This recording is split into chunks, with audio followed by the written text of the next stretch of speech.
Bonjour, je vais vous faire la présentation de la table de boules pour une soirée casino. En premier point, votre tenue. Donc nous fournissons avec Box Événement le gilet, la chemise de couleur rouge ou bordeaux. À vous de fournir pantalon, chaussures. Si vous disposez d'une chemise bordeaux ou rouge, n'hésitez pas à la prendre, on sera sûr qu'elle sera à votre taille. Voici la table de boules. De quoi se compose-t-elle? De la table bien sûr avec son tapis spécifique, d'un râteau permettant d'aller chercher les jetons de tous les joueurs, d'une notice rappelant les gains possibles en fait sur les différentes cases, d'un autre rappel concernant les plafonds possibles sur le tapis, du cylindre bien sûr avec sa boule de bois, d'une lampe et bien sûr des jetons permettant en fait de payer les joueurs. Les jetons classiquement sont toujours mis à côté du cylindre pour éviter tout problème de confusion avec les autres joueurs. Donc ça c'est le contenu de la table. Voici le tableau de paris de la boule présenté bien sûr sur le tapis. Il se décompose en deux séries, à savoir les numéros pleins et les chances simples. Paire, impair, passe, manque, rouge et noir.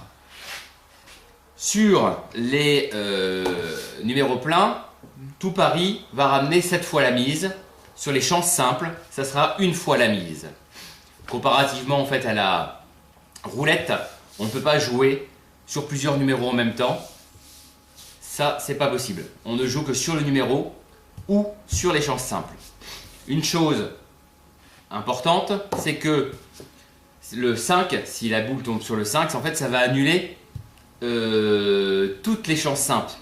Le 5, bien qu'impair, si on tombe sur le 5 et que quelqu'un a joué là-dessus, ce pari-là est refusé. Comme c'est marqué, le 5 ne fait pas partie de ces numéros-là. Il ne fait pas partie non plus de manque ni de passe. Intéressons-nous maintenant au cylindre. Il s'agit en fait d'une boule des familles dans le cas présent. Ce n'est pas une boule officielle de table qu'on pourra retrouver dans le casino qui sont beaucoup plus importantes. Mais celle-là fera néanmoins très bien son affaire. Donc la boule de bois est à lancer doucement, pas trop violemment parce que en fait sinon elle sort du cylindre et après c'est toujours pas évident de la récupérer. Et sans la boule il n'y a pas de jeu. On la lance et la boule va finir bien sûr par tomber dans l'alvéole correspondant au choix du hasard. On annoncera après le résultat complet aux joueurs, à savoir le 7, rouge, impair et passe. La table de boules est la table la plus facile à jouer. C'est considéré comme la petite sœur de la roulette, à savoir vraiment la version simplifiée. Dans la place de quelques joueurs par exemple, qui vont jouer sur le 3, le 5, le pair, le noir par exemple, et on va dire qu'ils vont jouer sur le 7. Attention, là par exemple, sur le 7, j'ai voulu parier 500 €, ce qui n'est pas possible comme le prévoit le plafond. Le plafond est majoré et limité pardon, à 100 € pour les numéros pleins, à 500 € pour les chances simples. Je peux jouer 500 ici, je ne pourrais pas jouer 500 là. Si jamais vous n'aviez pas vu ça, au moment de payer, c'est très simple. Il suffit en fait de dire aux joueurs: monsieur, vous avez parié 300, 500, 1000 € sur ce numéro-là. Comme le prévoit la règle, ça n'est pas possible, c'est interdit. Donc je paye à hauteur du plafond maximum, à savoir 100 €. Il est important de ne pas vous laisser faire sur votre table. Vous êtes le maître du jeu, vous êtes le croupier, vous êtes le professionnel, les joueurs dépendent de vous. Il est important de ne pas se laisser dépasser. C'est vous qui avez raison, point. Même si vous avez une hésitation, il sera toujours temps en fait, de vérifier par la suite, mais à vous de trancher. Si vous ne tranchez pas, si vous restez en fait, dans l'expectative, les joueurs instinctivement vont en profiter, même si c'est pour du loisir, ils vont en profiter et vous serez déstabilisé et beaucoup moins crédible. C'est vraiment cette apparence qui est essentielle sur une table de jeu comme celle-ci. Donc, les jeux sont à peu près tous joués. Comme je vois que le tapis en fait a fini, ou est quasiment en train de finir de se remplir, j'annonce, mesdames et messieurs, les jeux sont faits. C'est la question, est-ce que les jeux sont faits? J'attends pas forcément de réponse, j'annonce que je vais bientôt lancer la boule. Mesdames et messieurs, les jeux sont faits. Je lance la boule. Pendant ce temps-là, les joueurs peuvent continuer à parier sans problème. Dès que la bille va décélérer, je vais annoncer « Rien ne va plus ». Je peux mettre mon râteau dessus pour empêcher le jeu. Donc plus personne n'a le droit de jouer ou de changer sa mise. Et je tombe. Et donc là j'annonce le 6 noir, pair et passe. Pour m'aider et pour aider les joueurs, j'annonce le 6 noir, pair et passe. 6 noir, pair et passe. Ce qui veut dire que tout le reste peut déjà, sans problème, dégager. Par principe, je remets tout de suite en fait mes jetons en place. Ça évitera de se retrouver avec un énorme tas de jetons non rangés dans lequel il va être difficile de s'y retrouver rapidement. Vaut mieux perdre un peu de temps face à tout le monde, les gens le comprennent. Bien sûr, il ne faut pas que ça dure 2 heures. Et que tout soit propre et reste présentable. Il est important que la table reste propre. Ça dépend de vous. Donc vous demandez en fait aux participants d'éviter de boire et de poser leur verre surtout sur la table, ça évitera de la salir, ou de prévoir éventuellement en fait un sous-verre. Bien sûr on ne fume pas, mais bon là il n'y a plus de souci d'un jour où on ne fume plus dans les lieux publics. Et c'est pas la peine non plus de s'affaler sur la table, je parle pour les joueurs, pour vous également bien sûr. Donc maintenant je peux payer. Donc les chances simples, comme je disais, je paye à une fois la mise, donc il repart avec sa mise et son gain. Ça c'est lui qui va les prendre, et là c'est toujours une chance simple, je paye à une fois la mise. Donc attention, pendant ce temps-là, personne ne remise. Pourquoi? Parce qu'autrement je ne vais pas m'y retrouver.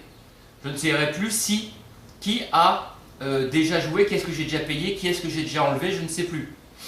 Autre point, ce n'est pas à vous de vous souvenir où est-ce que les joueurs ont parié. C'est à eux de dire, voilà, ça c'est payé, ça c'est payé, ça c'est payé. Une fois que ça c'est fait, ils ont qu'à reprendre en fait leur somme. Si personne ne la récupère, c'est vous qui récupérez pour la banque. Ça évitera que le tapis soit envahi de jetons inutiles. Ça oblige également les joueurs à faire attention à leur mise. Donc on va refaire en fait un essai en live. Donc pas sur le 1, le 5, noir, rouge. Donc effectivement un même joueur peut jouer sur le noir et le rouge. Ça pose pas de problème, comme il peut jouer sur pair et impair en même temps. Il peut jouer sur tous les jetons, sur toutes les cases s'il le veut. Donc faisons simple. Ça et ça. Et on relance. Mesdames et messieurs, les jeux sont faits. Je lance la bille. Encore une fois, je rappelle qu'un joueur peut rejouer, remiser sur sa table. Rien ne va plus.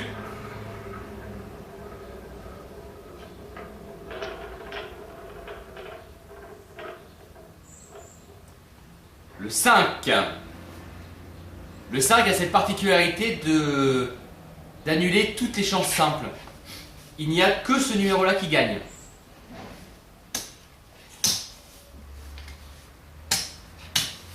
Généralement, vous avez un tollé de râleurs qui viennent dire que ça ne va pas. Mais le 5 en fait ne fait pas partie des numéros impairs comme c'est marqué sur le tapis, comme je l'ai dit tout à l'heure. Et comme c'est bien précisé en fait sur la notice, le 5 annule toutes les chances simples. Voilà, donc est-ce que celui-là que je paye, que je paye à 5 fois, donc je paye 7 fois la mise, donc il m'a misé 100, je le paye 700. C'est très simple. Et le joueur peut repartir. Mesdames et messieurs, vous pouvez rejouer. Donc c'est quand j'ai annoncé ce petit message que les joueurs peuvent relancer, remettre leurs différentes mises. Donc voilà, j'espère que j'étais assez clair en fait sur la présentation de cette table de boules. Donc une chose vraiment importante, c'est votre attitude. Vous devez vraiment montrer aux joueurs que c'est vous le croupier, c'est vous le maître de la table.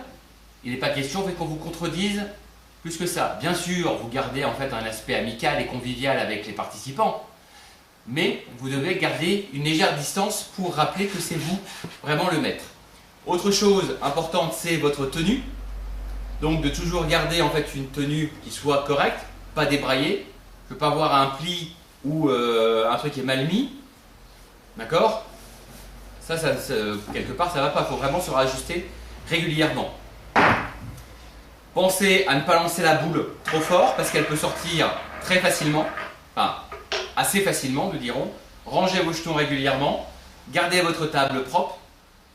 Également, vous avez de toute façon, en fait, dans la salle, au moins un responsable de la société qui est là, qui connaît parfaitement toutes les règles de jeu, qui saura vous réaiguiller le cas échéant. N'hésitez pas à lui demander conseil pendant la soirée, ça pose aucun souci. Si jamais vous avez un doute, vous tranchez. À tort ou à raison, mais vous tranchez. Et après, vous allez voir en fait avec le responsable de salle si c'était vous qui avez raison ou non. Mais vis-à-vis du public, vous ne devez pas hésiter. Comme je l'ai dit tout à l'heure, ils ne vous connaissent pas. Ils ont l'impression que c'est vous le professionnel, même si c'est la première fois que vous le faites, eux ne le savent pas. À vous de donner le change parfaitement pour qu'ils aient l'impression d'avoir affaire vraiment à un croupier habitué, professionnel. Voilà, je vous laisse, n'hésitez pas à aller voir la personne qui se trouve dans la salle, vous pouvez également me contacter au numéro de la société, vous demandez Nicolas, je me ferai un plaisir de répondre à toutes vos questions. En attendant, bonne soirée, bon jeu, bon amusement, merci.